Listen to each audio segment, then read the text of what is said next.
So what does happiness mean to you? Because I think, especially in the West, that there's a lot of confusion as to what happiness is. Yeah, sure. That's a great question. So, of course, in the academic literature, there are all kinds of debates about the difference between happiness and contentment and well-being.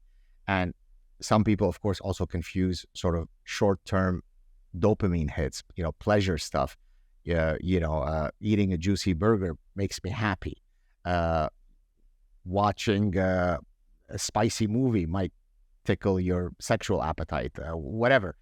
That's not what I mean. I'm talking really, if we're going to use sort of an endocrinological framework, I'm talking about the serotonin system. I'm talking about contentment. I'm talking about existential happiness.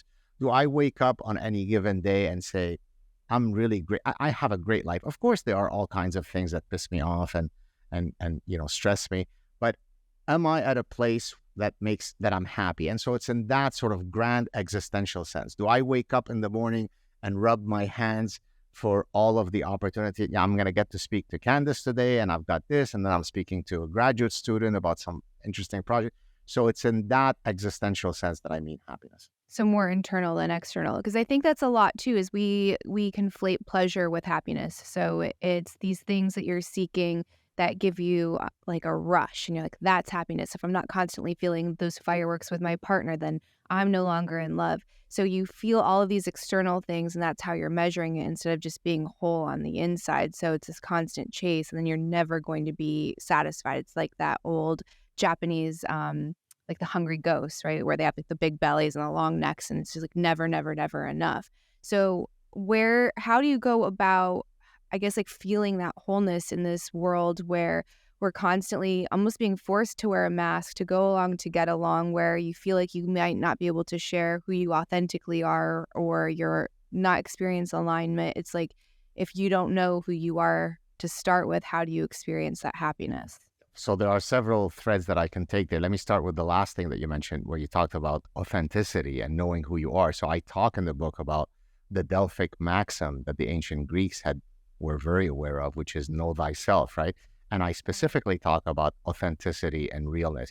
And I don't just mean realness in the sense of, in a one-on-one dynamic, are you someone who's real, who's authentic? Although I do mean that. But I mean, in a grander sense, existential authenticity. So example, if, one of the things I talk about in the book is that at the end of your life, if you can look back at your life and have as few regrets as possible, then all other things equal, you're likely going to be in a happy state, right? Now, let's link that to existential authenticity.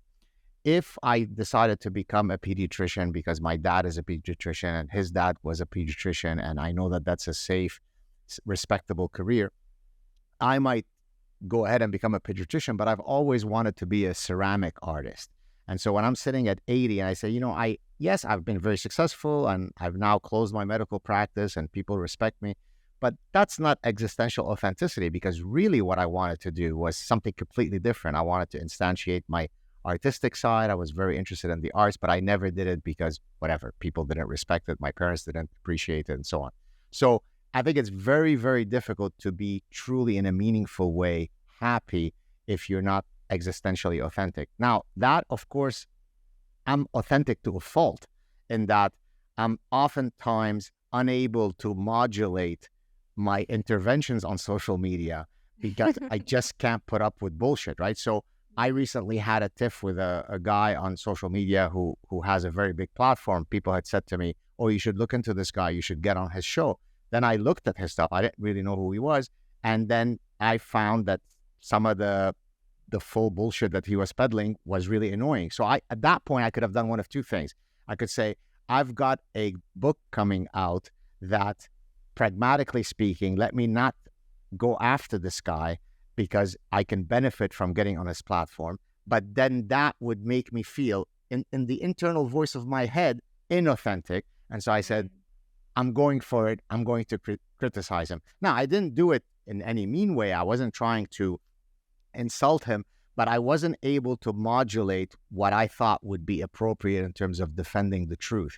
And so, like most things in life, and that's actually a topic of one of my chapters in the book, I talk about, everything in moderation, which the ancient Greeks were already well aware of. So I call this the inverted U. Too little of something is not good. Too much of something is not good, and much of the optimal place that we need to be is in the middle sweet spot. The Buddha called it the middle way.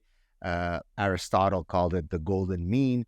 And so, like most things in life, if you're perhaps too authentic and that you never hold your tongue, that's not good. If you never speak your mind, that's not good. And the truth lays, or the optimal thing lays somewhere in the middle.